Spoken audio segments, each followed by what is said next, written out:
Yeah, I don't know. I don't know. Everything okay, my man? Let me see. So, good morning mga kamaster. Welcome back sa ating channel, AGM Master TV. So, ngayon, isi-share ko lang po sa inyo. Unit natin is DA DG17 kasi manufactured by Nissan po siya. Hindi. Mazda. Manufactured by Mazda. So, kaya DG yung ano niya. Chassis number. So, share ko lang po sa inyo para magkaroon kayo ng idea. So, ilang liters ba talaga pag nag-change oil tayo sa ating ating engine. Engine oil, ilang liter. So, magbabase po tayo sa ating user's manual. Okay? So,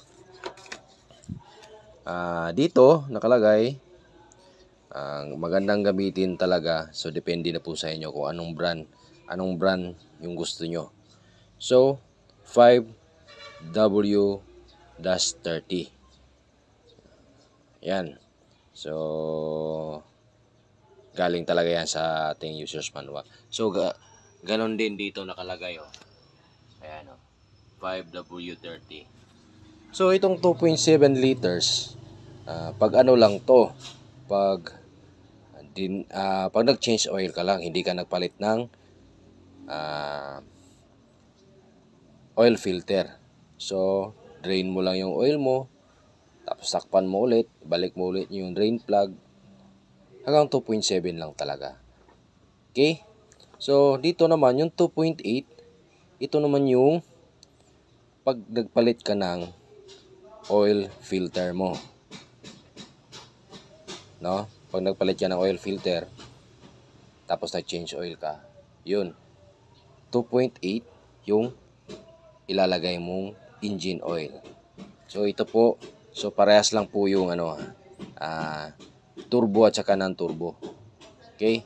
So, wala naman kasi nilagay dito na magkaiba. So, parehas lang yung laki nila.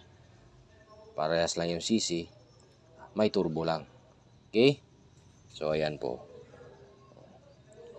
2.7 pag nag-drain ka lang ng oil, hindi ka nagpalit ng oil filter.